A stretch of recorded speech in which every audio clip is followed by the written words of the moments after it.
제가 이탈리아 로마에 갔을 때 사람들이 건널목에서 신호등을 무시하고 무단횡단을 하더라고요. 그러니까 저도 자연스럽게 그 사람들을 따라서 길을 무단횡단에 동참을 하게 되더라고요. 그러다가 이제 독일을 갔는데 거기선 또 사람들이 다 또 신호등을 너무나 잘 지키더라고요. 그러다 보니까 저도 또 그 사람들을 따라서 또 신호를 잘 지키는 제 모습을 발견했어요. 이것이 바로 이 문화의 힘이라고 하는 것이죠. 우리는 공기처럼 문화를 숨쉬며 그 문화에 영향을 받아요. 그래서 사실 우리가 사는 곳이 어떤 문화를 가지고 있는지 이거 되게 중요합니다. 교회도 어떤 문화를 가지고 있는지, 또 회사도 어떤 기업 문화를 가지고 있는지, 우리 가정도 어떤 문화를 가지고 있는지 굉장히 중요한 것이죠. 그런 면에서 오늘 주님께서는 네가 어디 사는지 안다 이렇게 말씀을 하시거든요. 여기 13절 상반절을 같이 한번 읽어보겠습니다. 시작. 내가 어디에 사는지를 내가 아노니 거기는 사탄의 권좌가 있는 데라. 네. 그러니까 주님께서 내가 너희들이 어디 사는지 아는데 거기 사탄의 권좌가 있다. 그러니까 이것은 그곳의 영적인 문화를 내가 안다는 것이죠. 이 버가모는 로마 제국의 아시아의 주도입니다. 그래서 로마 황제 3대 숭배 신전이 있었어요. 아우구스투스 신전, 트라이안 신전, 세베르스 신전이 있었습니다. 그러니까 황제 숭배의 압력이 아주 강력한 도시였어요. 또 그리스 로마의 4대 신전인 제우스, 아테네, 디오니소스, 아스클레피오스 신전이 있었습니다. 그래서 이들을 중심으로 우상 숭배와 타락에 만연했던 도시였고요. 또 이 버가모에는 당시에 가장 유명한 도서관이 있었습니다. 이걸 보면 이 도시는 사상적으로도 그 시대의 세속적 철학 학문으로 강력한 진을 구성하고 있는 것을 알 수 있죠. 그렇기 때문에 거기를 사단의 권좌가 있다. 그만큼 강력한 요새처럼 사단이 세력을 구축하고 있는 곳이라는 말입니다.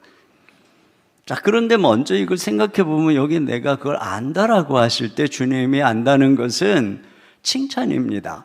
그 에베소 교회를 향해서도 내가 너희의 행위와 수고를 안다 그러셨고, 또 서머나 교회를 향해서도 내가 너희들의 환난과 궁핍을 안다 이렇게 말씀하셨는데, 오늘 버가모 교회를 향해서 내가 너희들이 사는 것을 안다. 이것은 주님께서 내가 너희들이 얼마나 어려운 환경에서 믿음을 지키고 있는지 잘 알아. 이거 칭찬인 것이죠. 자, 그래서 13절 하반절 같이 보겠습니다. 시작.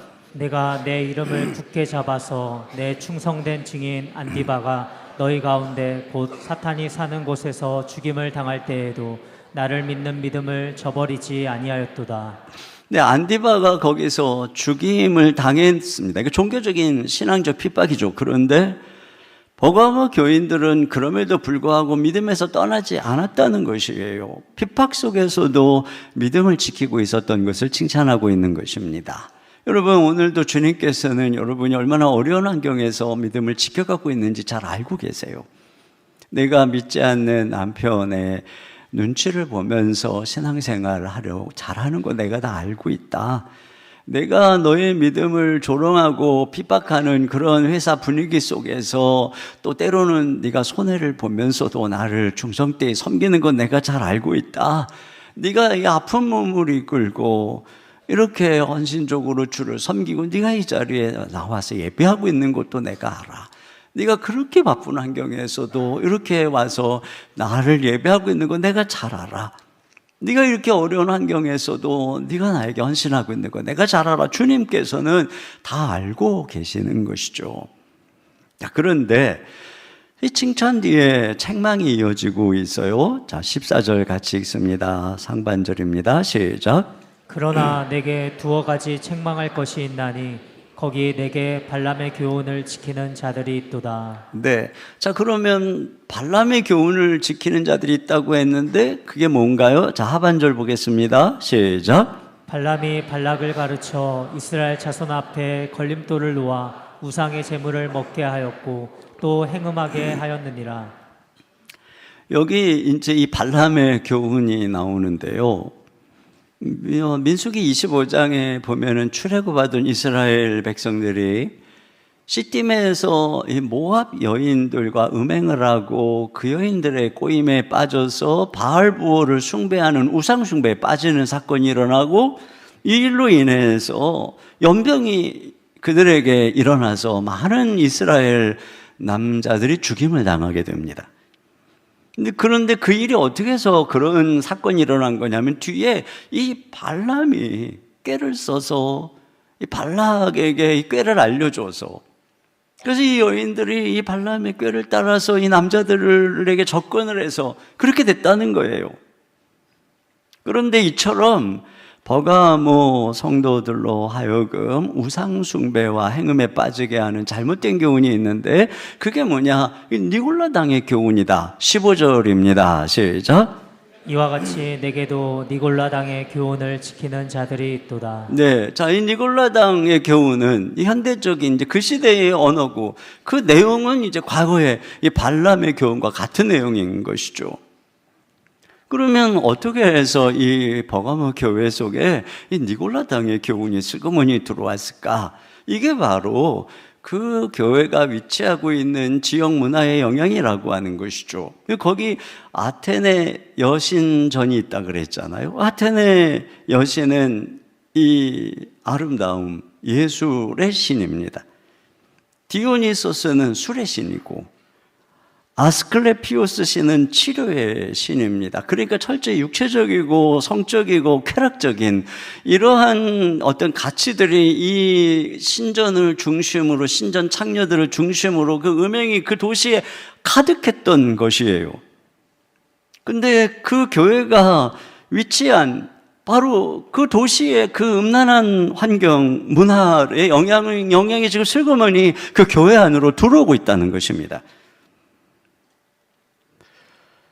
이 죽음의 핍박 속에서 순교적인 믿음으로 신앙적인 어려움을 이겨냈어요. 그런데 음란한 그 시대의 문화, 세속적인 그 시대의 사상에서는 무너지고 있는 것입니다. 그러니까 종교적인 싸움에서는 이기고 있는데 문화적인 싸움에서는 지고 있는 것이죠. 오늘날 한국교회를 보면은 뭐 예배를 사수하고 또 동성애를 반대하고 낙태를 반대하고 또 주의 성수를 막 철저하게 지키는 이런 굵직한 것들에 대해서는 아주 목숨을 걸고 투쟁을 하는데 가치관에 있어서는 세상하고 아주 비슷해지고 있습니다. 우리 한국 사회를 이 현세적인 물질주의의 어떤 가치에 경도되어 있다라고 하고 있는데 교회에도 그런 모습이 그대로 들어와 있습니다. 그래서 이 한국 사회에 만연해 있는 출세지상주의, 소비주의, 쾌락주의가 교회 안에도 들어와 있는 것을 알 수가 있어요. 그러니까 우리가 문화적인 싸움,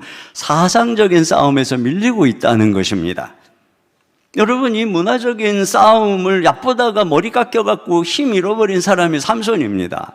그거 엄청 성령으로 충만해서 성령이 임하면 능력이 막 강력하게 임하고 그를 당해낼 블레셋 군사들이 없었어요. 그런데 이 삼손의 문제가 뭐냐면 늘 블레셋 도시를 가까이 하고 블레셋 여자들과 사귀고 그러다가 아름다운 여인 들릴라를 만났을 때 사랑에 빠지고 결국은 그 여인에 의해서 머리 잘리고 눈 뽑히고 이런 수치를 당하게 되는 것이죠. 근데 이게 뭐냐? 이 세속 문화의 힘에게 속수무책으로 당해버린 것이에요. 그들은 이 블레셋은 들릴라를 매수하는 돈으로 5,500세겔을 매수하는데 오늘날 돈으로 한 사람이 200억 정도 되는 돈입니다. 그러니까 200억 원으로 군사력에 투자를 한 것이 아니라 삼손을 유혹하는 작전에 투자를 한 것이에요. 여러분, 이처럼 이 세상은 사람들의 영혼을 유혹하려고 마귀가 이 세속적인 문화에 200억, 2천억, 2조 원을 쏟아붓는 이러한 그 배후의 역사를 하고 있어요. 예술, 미디어, 여행, 취미, 소비, 사회의 모든 영역에서 이런 문화들이 만연해 가고 있습니다. 이 시대의 방송이나 문화 등은 10대, 20대들을 아주 초점으로 그들을 향해 있어요. 또 교육 사상에서도 아이들을 붙잡으려고 엄청난 투자를 하고 엄청난 자기들의 사람 교사들을 양성하고 있습니다. 마치 이 황사가 몰려와서 맑은 하늘이 폐옇게 되는 것처럼 혼탁한 문화의 공기가 이 시대를 푸옇게 물들이고 있는, 그것이 바로 우리가 살아가고 있는 사회이고 지금 우리가 맞서야 되는 싸움인 것이죠. 여러분, 이런 세상에서 우리가 먼저 잠깐 좀 생각해 볼 것은 우리가 우리 자녀들을 어떻게 지킬 것인가 하는 것인데요.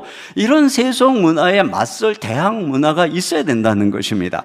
이 삼손과 비슷한 사사시대, 이 아주 타락한 영적 분위기가 있는 이 비슷한 사사시대 말기에 마지막 사사가 사무엘입니다. 그런데 어떻게 사무엘은 그 악한 시대에 하나님의 사람으로 자랄 수 있었을까요? 생각해보면 사무엘은 그 어머니 한나의 기도 속에서 잉태가 돼서 또 그가 하나님의 성소에 들여지죠. 그래서 성소에서 자라게 됩니다. 거기서 제사장을 통해서 말씀을 배우고, 그러니까 사무엘이 어려서부터 주의 음성을 듣는 훈련을 배우게 되고 말씀의 사람 선지자로 자라게 되는 것이죠. 그러니까 그 시대는 악했는데 사무엘은 그 시대와는 다른 영적인 문화 안에서 자란 거예요. 그러니까 삼손도 똑같이 하나님께 드려진 나실인이었습니다. 엄청난 능력이 있었어요. 그런데 삼손은 전혀 그런 문화가 없는 저 블레셋 도시 한복판에서 세속적인 문화 속에 노출돼서 그렇게 살아갔던 것이고, 그와 반대로 이 사무엘은 철저히 이 영적인 문화, 말씀에 거룩한 경건한 문화 가운데서 자란 것이죠. 물론 그 시대의 성전도 타락했지만 그래도 세상하고는 다른 거예요. 결국은 그가 그 시대를 깨우는 선지자가 된 것을 볼 수 있습니다. 그런 면에서 여러분, 우리가 우리 자녀들에게 이런 기독교적인 문화, 이 말씀을 가까이 하고 배우는 이런 문화를 만들어주고 그 그늘 안에서 자라게 해야 되는 것이죠. 그 사무엘의 어머니 한나와 성소의 대제사장이 합력해서 그를 양육했듯이 우리도 가정과 교회가 힘을 합해서 다음 세대를 키워야 되는 것입니다. 그래서 여러분, 우리 부모님이 아이들을 손잡고 이렇게 예배당에 오고, 오늘도 아마 이렇게 다 오셨을 거예요. 그 아이들 저기 이웃센터에 내려주고 또 여기 지하에 또 갔다가 아이들 교육에 맡기고, 그리고 이제 올라오시느라고 늦으신 분들이 있으신데 그걸 다 예상하시고 10분만 더 빨리 나오시면 좋을 것 같아요. 그러나 저는 이해합니다. 우리 아이들 다 거기다가 아침부터 아이들 씻기고 입히고, 그리고 걔네들 또 거기다가 또 맡기고, 그리고 또 거기서부터 걸어오고, 아마 그러니까 이해는 해요. 이해는 하지만 그래도 그걸 생각해서, 자, 그렇게 아이들 손을 잡고 교회에 오는 이 자체가 아이들에겐 문화예요. 그래서 자기들만의 공간에서 또 이 교회 마당에서 밟고 뛰어놀고 보고, 그리고 목사님의 말씀을 아이들과 함께 예배를 드리고 찬양을 하고, 또 선생님하고 모여서 분반 공부를 하고 아이들하고 대화도 하고 선생님한테 가르침을 받고, 또 수련회도 참석하고 특별새벽 부흥회도 오고, 이렇게 함으로써 아이들이 이 공동체적으로, 시각적으로, 체험적으로 기독교적인 문화를 숨쉬고 거기서 영향을 받는 것입니다. 여러분, 이 신앙교육을 가정과 교회가 연합해서 하기 위해서 우리 교회의 주일학교 담당 교육자들은 전부 다 전임 교육자로서 각 부서의 아이들과 학부모들을 신방하는 학부모 교구 담당 교육자로 세워져 있습니다. 그렇게 해서 부모님과 교회가 같이 우리 아이들의 신앙을 관심을 가지고 돌보기 위함인 것이죠. 우리 가정의 새 아이도 보면 물론 목회자의 가정에서 신앙적인 가르침을 받았겠지만 우리 아이들이 매주 당연히 이제 매주 교회 학교에 가서 거기서 목사님 말씀을 듣고 전도사님 말씀을 듣고 선생님의 말씀을 듣고 수련회도 아이들은 겨울 수련회, 성경학교 여름 수련회, 성경학교 한 번도 빠진 적이 없어요. 심지어 고3 때에도 우리 새아이는 다 수련회를 참석을 했고 특세도 가을 특세, 봄 특세 다 전출을 했고 우리 집에는 그 동판이 쫙 너무 많아요. 너무 5명이 다 전출을 해가지고 그걸 20년을 해가 동판을 받았으니 얼마나 많겠습니까? 1년에 10개, 20년이면 200개입니다. 200개. 명문가의 증표입니다.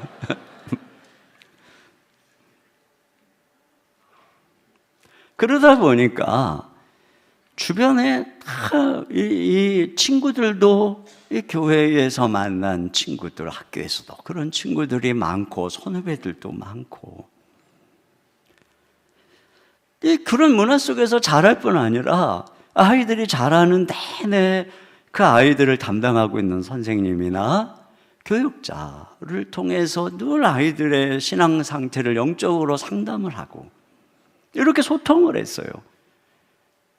그러니까는 제가 그런 생각이 드는 거야. 우리 아이들이 이런 그 영적인 또 특히 건강한 영적인 문화 속에서 자랐구나. 우리 교회가 얼마나 건강한 교회입니까? 얼마나 좋은 교회입니까? 제가 이게 자랑하는 게 아니고요. 우리 아들이 광주로 가서 이제 교회를 찾을 때 정말 찾다가 제가 마음속에 무슨 생각을 했는 줄 아세요? 우리 아들이 이 더사랑의 교회를 다닐 수 없다는 게 너무 안타까웠어요. 정말로 안타까웠어요. 그러나 어쨌든 우리 아이들이 이런 좋은 교회에서 좋은 선생님들, 교육자들 속에서 자란 거, 저는 이게 너무 중요하다고 생각을 해요. 우리 이음학교 다니는 아이들은 기독 대안학교를 다니니까 그야말로 가정, 교회, 학교가 이 모두 신앙적인 분위기 속에서 아이들이 자라는 거니까 기대가 되는 거예요. 과연 이런 속에서 어떻게 다음 세대 아이들로 자라날 것인가 말이죠. 여러분, 우리가 아무리 자녀가 삼손처럼 막 뛰어나다 하더라도 그냥 세상 속에서 물들게 그렇게 하시면 안 되는 거예요. 여러분, 세상은 우리 아이들을 잡으려고 막 게임 하나, 영화 한 편 만드는데 수백억, 수천억씩 투자를 합니다. 우리가 그만큼 관심을 가져야 되는 것이고 온 힘을 다해서 이 문화적으로 맞서야 되는 것이에요. 우리가 이음센터, 여러분 이 광교의 이 법조타운의 이음센터 빌딩이 얼마나 비싼지 아세요?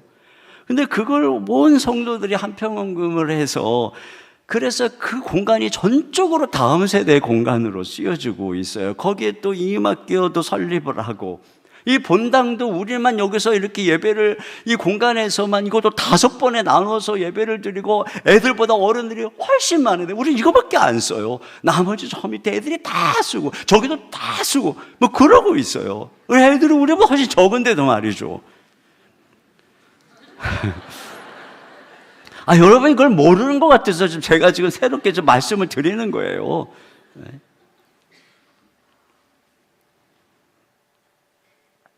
그뿐이 아니에요. 그 아이들 한 부서에 최고의 교육자를 청빙하려고 얼마나 심사숙고하고 또 심사숙고하고 또 반마다 아주 좋은 훈련받은 선생님들이 아이들을 다 사랑으로 돌보고 있어요. 여러분, 이것이 얼마나 엄청난 것인가를 기억하고 여러분이 아이들을 데리고 와야 돼요. 그러지 않으면 어떻게 할 거예요? 어떻게 할 거예요? 사실은 이러한 투자가 이 세상적인 계산으로는 수지타산이 안 맞는 투자죠. 그러나 원래 이 다음 세대 교육이라고 하는 게 수익 사업이 아니잖아요. 투자인 것이에요. 100년지 대계를 꿈꾸면서 우리가 투자를 하면 언젠가는 이 아이들을 통해서 30배, 60배, 100배의 결실을 한국교회에 가져올 것을 우리가 믿음으로 바라보면서 그렇게 걸어가는 것입니다. 그런 면에서 우리가 앞으로도 가야 될 길이 많아요. 그래서 올해도 여러분 우리 한평원금에 적극적으로 참여를 해 주시고, 또 우리가 이 학교 사역과 이음 사랑 사역을 자꾸 후원하기 위해서 어느 한 성도님의 도움을 통해서 이음 플랫이라고 하는 이 순수 공익 법인을 만들었습니다. 그래서 여러분의 기업의 이윤의 일부를 여기에 이렇게 후원을 하면 세금 혜택도 받고 또 이음 학교와 함께 가는 기업이 될 수가 있습니다. 우리 이음학교가 올해로 이제 초등학교 졸업생을 배출을 하게 되고 내년부터는 이제 중학교가 시작이 됩니다. 여러분 기도해 주시고, 이 버가모 같은 세상에서 사무엘이나 다윗과 같은 인물들이 우리 교회를 통해서 나올 수 있도록 우리가 기도했으면 좋겠어요. 우리 자녀들이 그런 아이들이 되도록 우리가 키워야 되는 것입니다. 자, 그런데 두 번째로 중요한 것은 이 세속 문화에 맞서기 위해서 가장 중요한 것은 말씀으로 돌아가야 된다는 것이에요. 이 그 시대의 음란한 문화에 동화되어 가고 있는 버가모 교회를 향해서 주님이 경고를 하시는데, 자 16절을 다 같이 보겠습니다. 시작. 그러므로 회개하라. 그리하지 아니하면 내가 내게 속히 가서 내 입의 검으로 그들과 싸우리라. 여러분 여기 주님께서 친히 오셔서 버가모 교회에 들어온 니골라당과 친히 싸우시겠다는 거예요. 그런데 주님이 싸우시는 무기가 내 입의 검이다 이렇게 말씀을 하시죠. 이것은 우리 주님의 입에서 나오는 말씀을 가리키는 것입니다. 그 예수님께서 이 날카로운 그 입에서 나오는 말씀으로 그들과 친히 싸우겠다. 여러분 이 경고 속에 우리는 두 가지 메시지를 발견하게 되는데요. 첫째는 뭐냐면은 그들을 우리가 용납하지 말고 미워하고 대적하라는 것입니다. 여러분 주님이 그들과 싸운다 이 말은 뭐예요? 내가 그들을 용납하지 않는다, 내가 그들을 미워한다, 그들을 대적한다 이것입니다. 여러분 구약의 발람으로 인해서 이스라엘 백성들이 우상을 숭배하게 되고 무려 24,000명이 죽임을 당합니다. 그때에 하나님께서 이 발람을 얼마나 미워했겠어요. 그래가지고 이 발람이 최후가 어떻게 되느냐, 민수기 31장 8절 다 같이 보겠습니다. 시작. 그 죽인 자 외에 미디안의 5 왕을 죽였으니 미디안의 왕들은 에위와 레겜과 수르와 후르와 레바이며 또 부올의 아들 발람을 칼로 죽였더라. 네, 그가 칼로 죽임을 당했어요. 그런데 지금 예수님께서는 이제 말씀의 검으로 그들과 싸우겠다, 그들을 죽이겠다는 것입니다.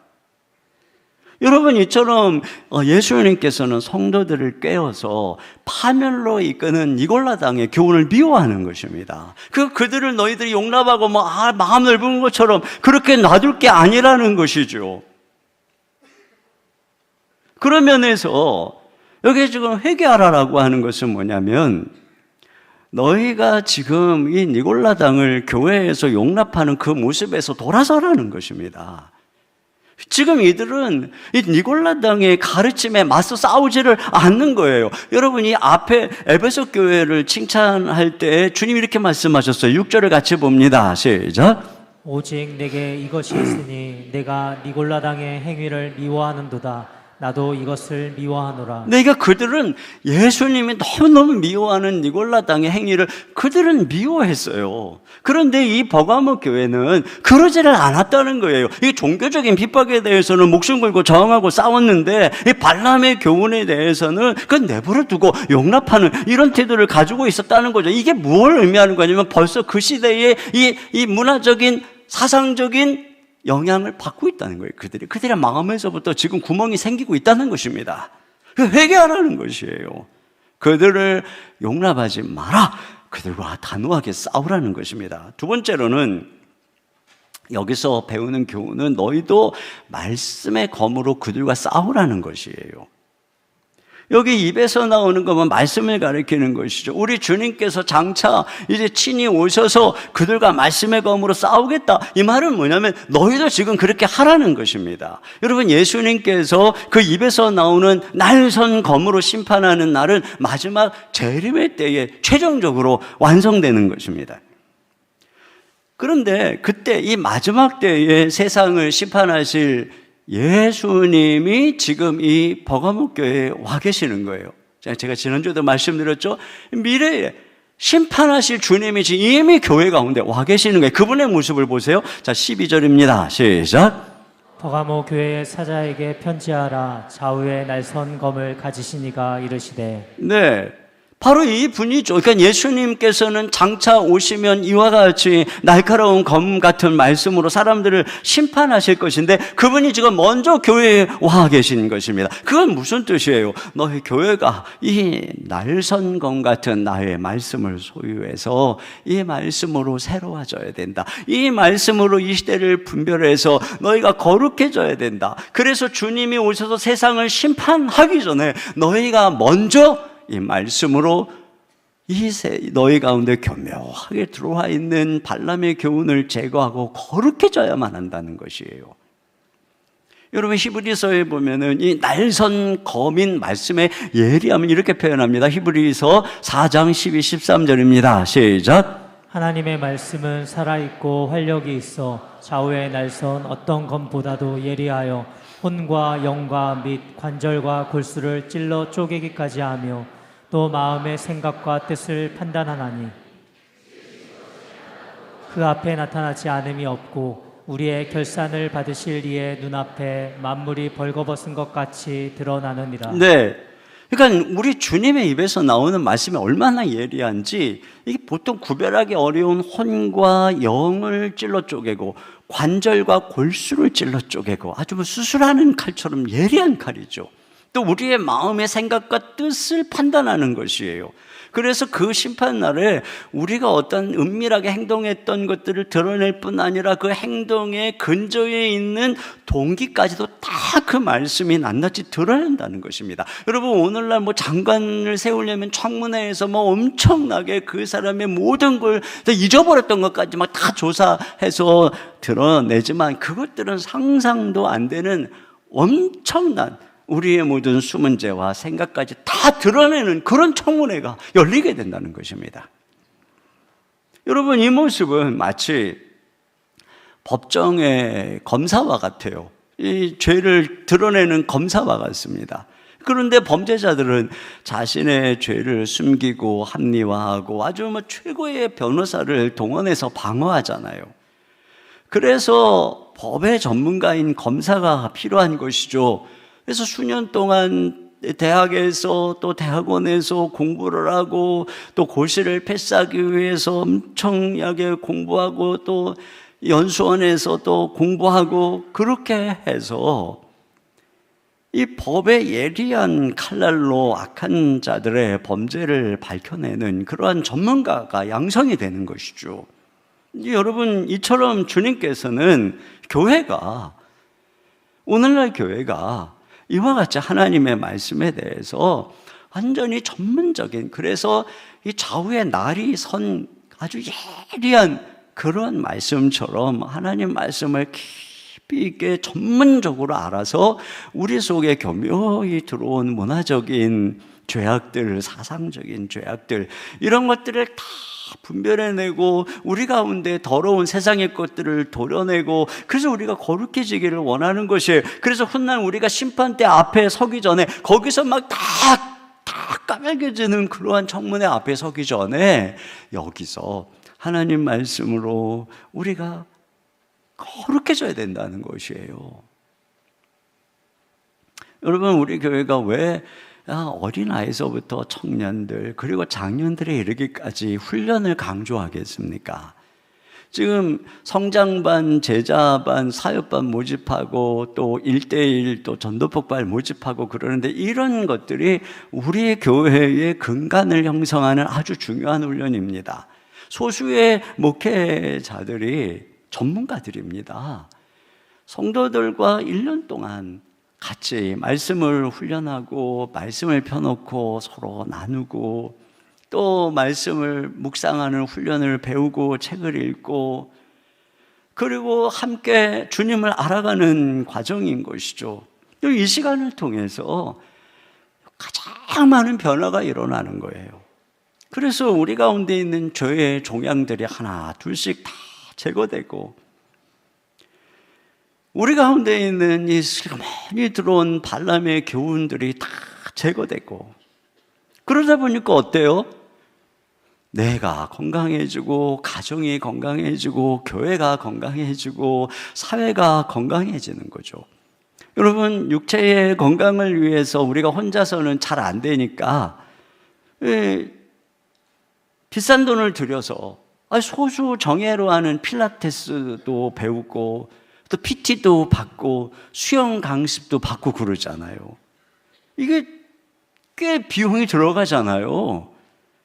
그런데 그거보다 더 금생뿐 아니라 내생에까지 약속에 있는 이 경건의 훈련을 여러분들에게 최고의 전문가들이, 여러분 우리 교회의 영적 훈련하는 최고의 전문가들은 치열한 경쟁률, 수십 대 1의 경쟁률을 뚫고, 여러분이 어디 가서 배우는 그 PT 강사 몇 대 1로 거기서 뽑았겠어요? 그 수영 강사 몇 대 1로 뽑았겠어요? 우리처럼만 몇십 배 아닐걸요? 그런 강사들이 쫙. 그런데 여러분들에게 얼마 받지도 않아요. 교재값밖에 안 받아요. 거의 거저예요, 거저. 그렇다면 여러분이 이런 가치를 안다면 이 성장반, 제자반 모집한다 광고가 나올 때 그냥 야 마감된다 달력 쫙 그 줄 쫙 서가지고 딱 죄송합니다 끝났습니다 이렇게 몇 대 1 막 이렇게 경쟁이 돼야 이게 정상인 거예요. 그러지 않겠어요, 여러분? 어디서 뭐 필라테스 거의 공짜로 한다. 아마 다 달려갈걸요.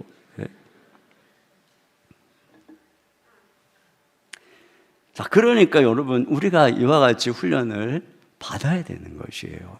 그게 너무나도 이 시대에 중요한 것입니다. 여러분, 교회가 회복해야 되는 가장 중요한 본질은 말씀입니다. 보세요. 하나님은 말씀으로 천지를 창조했습니다. 예수님은 곧 말씀이시고 말씀이 성육신 되신 분이십니다.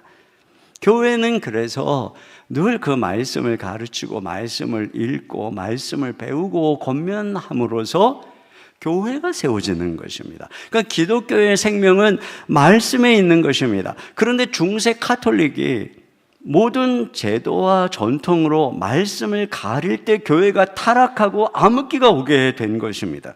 그런데 이 교회가 다시 개혁이 된 것이 언제부터입니까? 루터가 독일어로 성경을 번역하고 때마침 인쇄술이 발전하고 책이 만들어지는 그 시대를 딱 만나서 성경책이 보급이 되기 시작한 데서부터, 그래서 모든 성도들이 성경을 스스로 읽고 스스로 진리를 발견할 수 있게 되는 이때서부터 교회가 다시 개혁이 되고 어둠에서 벗어나게 된 것이에요.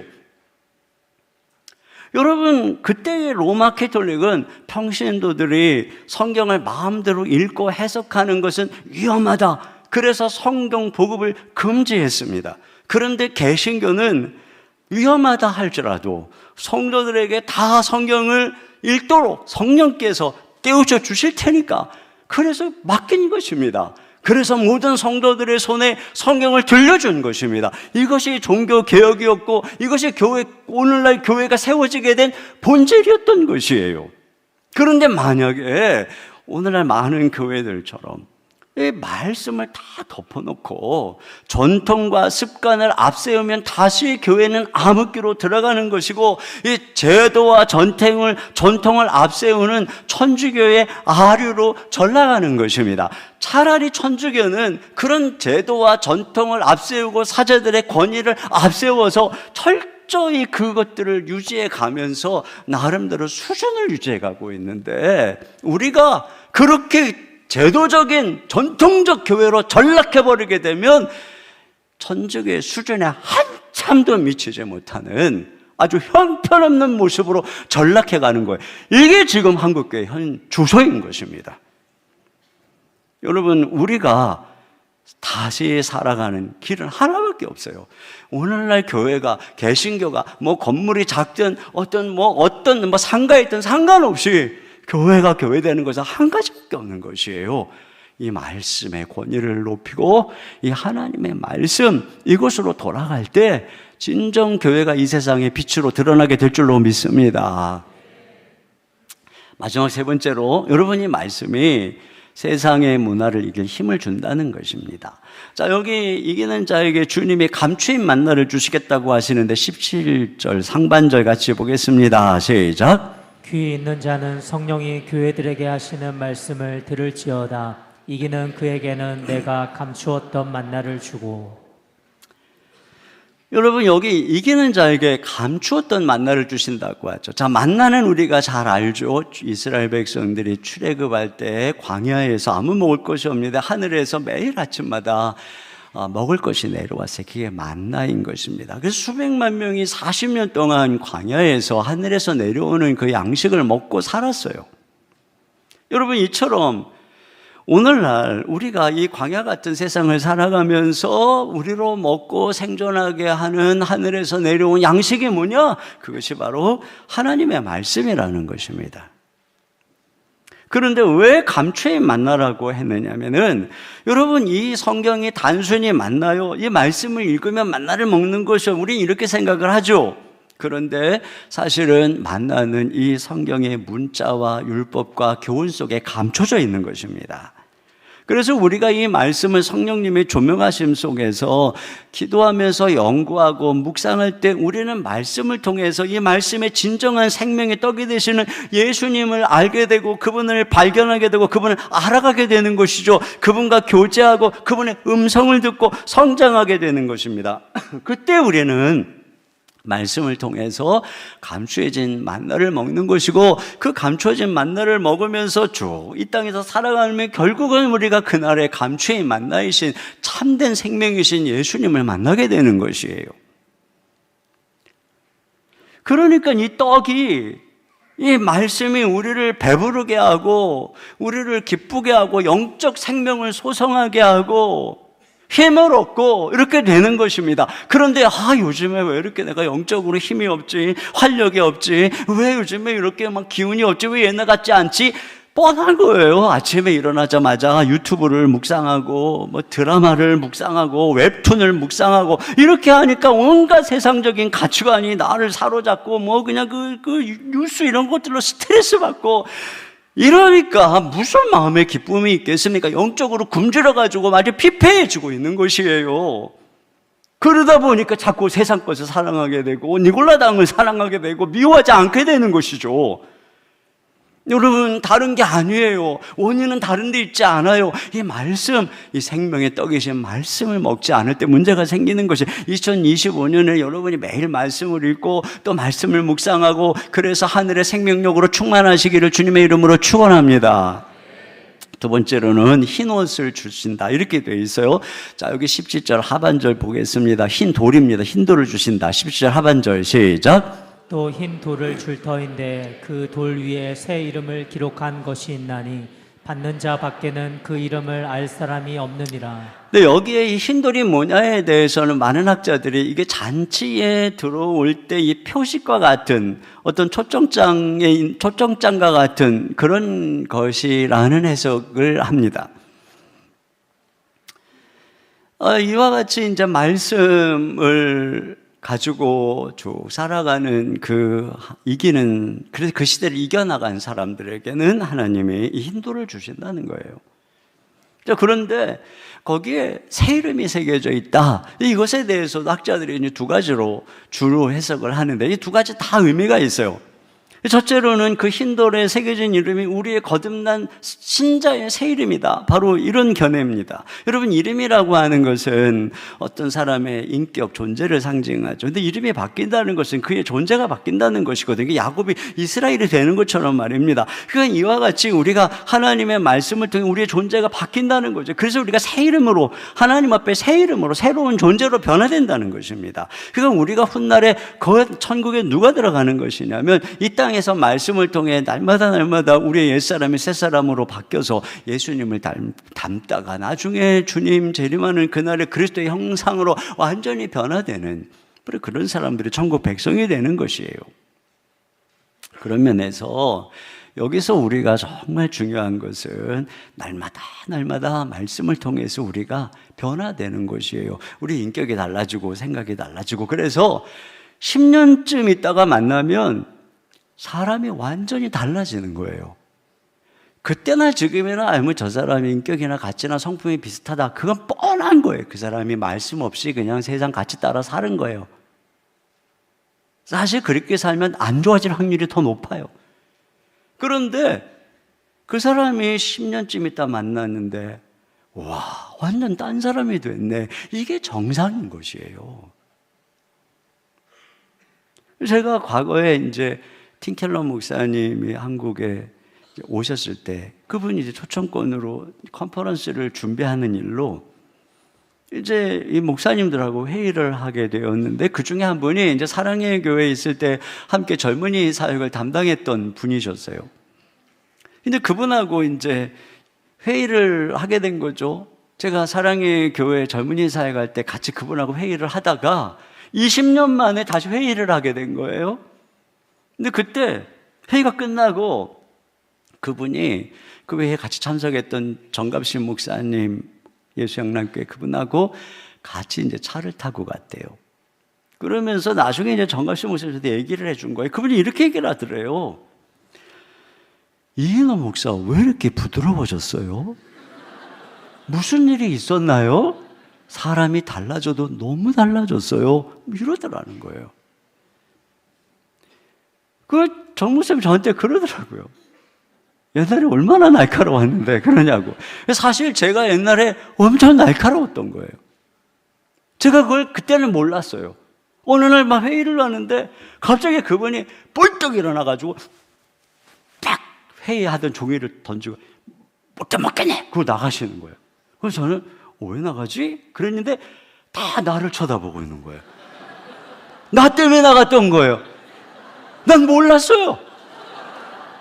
나는 그저 내가 옳은 말, 내가 할 말을 했다고 생각을 했지, 내가 날카로워서 그분의 마음에 이 비수를 꼽아서 하다가 막 나가게 만들지, 내가 몰랐어요. 여러분, 우리는 잘 몰라요. 그저 내가 옳다 이렇게 생각하지 우리가 얼마나 날카로운지 몰라요. 변화돼야 되죠.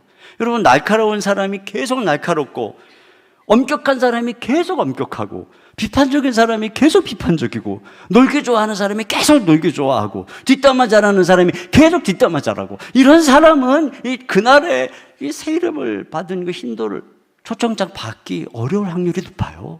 바뀌었어야죠. 여러분, 복음의 능력은 바로 변화예요. 이것이 우리 교회의 기독교의 소망인 줄로 믿습니다. 두 번째로는 이 이름이 그리스도의 이름이라는 거예요. 말씀으로 그 시대의 정신을 이긴 자에게 그리스도의 이름이 새겨진 이 흰돌, 이게 이제 초청장이라는 것이죠. 그런데 그 이름이 받은 사람만 안다 이렇게 되어 있죠. 그러니까 개인적으로 아는 이름이라는 거예요. 그러니까 신앙생활이라고 하는 것은 철저히 주님과 우리만의 개인적인 관계인 것입니다. 다른 사람이 우리를 대신해서 믿어줄 수 있는 게 아니죠. 부모가 자식을 대신해서 믿어줄 수 있는 것도 아니고 아내가 남편을 대신해서 믿어줄 수 있는 것도 아니고, 이 신돌의 초청장은 다 개개인이 받는 것입니다. 다 개개인이 그분의 사인이 있는 그 초청장을 받아야만 우리가 천국에 갈 수 있는 거예요. 아내의 치마자를 붙들고 이렇게 손 붙들고 갈 수 있는 게 아닌 것입니다. 그런 면에서 이것은 그분과의 친밀한 교제를 의미하는 것이에요.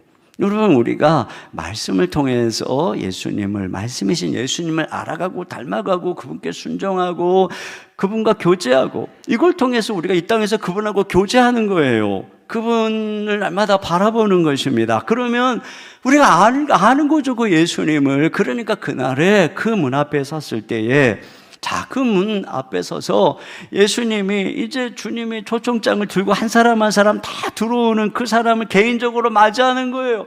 그래서 다 보면서, 오, 친구요, 어서 오시오. 이 땅에 있을 때 나와 늘 새벽에 기도와 말씀으로 교제했던 나의 친구요, 나의 말씀과 뜻을 따라서 이 땅에서 살아갔던 내 친구요, 어서 오시오. 잔치 들어가시오. 이렇게 초대를 하는 것입니다. 그런데 주님이 나오셔서 실례지만 누구신지요? 이렇게 얘기한다면, 참 처음 뵙는 분인데요, 뭐 이렇게 얘기한다면, 나는 도무지 당신을 모르겠소, 이렇게 말한다면 천국문은 닫혀버리게 되는 것이죠. 아, 주님, 제가 주일마다 교회 갔어요. 제가 더사랑의 교회 집사였어요. 제가 봉사한 것도 아시잖아요. 주님은 그런 것보다, 주님은 그런 거 잘 몰라요. 주님이 정말, 그건 저는 잘 알겠죠. 그러나 뭐 제가 천국문 열어주는 것도 아니고, 주님께서 중요하게 여기는 것은 주님과의 관계인 거예요. 얘가 정말 말씀을 통해 나를 알았고 말씀에 순종했는가, 이것이 주님과의 관계거든요. 여러분, 우리가 말씀으로 돌아가야 됩니다. 우리가 이 말씀으로 훈련받고 제자가 되는 것은 선택이 아닙니다. 필수인 것입니다. 정말 중요한 생명인 것입니다. 그리고 우리가 이 말씀으로 날마다 변화되지 않으면 우리는 어느새 발람의 교훈에 넘어가서 이상한 존재가 되어버리게 되는 것이에요. 이 세상 문화와 싸워서 이기는 방법, 우리의 교회를 지키고 가정을 지키고 자녀를 지키는 방법은 말씀뿐이에요. 2025년 새로운 한 해 우리 모두가 다 말씀으로 다시 돌아가기를 주님의 이름으로 축원합니다. 아멘. 우리 자리에서 일어나서 우리 같이 말씀 앞에서 이 찬양을 드리겠습니다. 잘 익숙하지 않을 찬양일 수도 있는데요, 가사가 오늘 딱 우리가 전한 이 말씀의 주제예요. 말씀 앞에서 경외함으로 주께 올라섭니다. 생명의 말씀 읽고 순종해 주를 예배합니다. 기록된 말씀 힘이 있어서 진리로 우리를 거룩하게 하며 거룩한 말씀 세세 영원히 복음이 되어 말씀하시네. 하나님 말씀에 두려워 떠는 자, 그 말씀에 생명을 거는 자, 하나님 말씀에 운명을 거는 자, 순종하며 주 따라가는 자, 그 한 사람 찾으시는 주의 약속을 믿어. 여러분, 이 가사 정말 너무 좋은 가사인데요, 우리 같이 이 말씀 가사를 고백하면서 같이 찬양 드리겠습니다.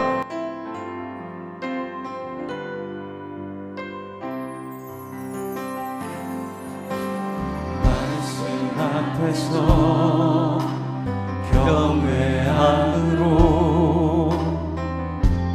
주께 홀로 섭니다. 생명의 말씀 읽고 순종해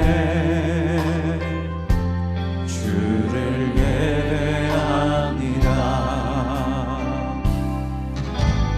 기록된 말씀 힘이 있어서 진리로 우리 거룩해 하며 거룩한 말씀 세세 영원히 복음이 되어 말씀하시네. 하나님 말씀에 두려워 떠는 자,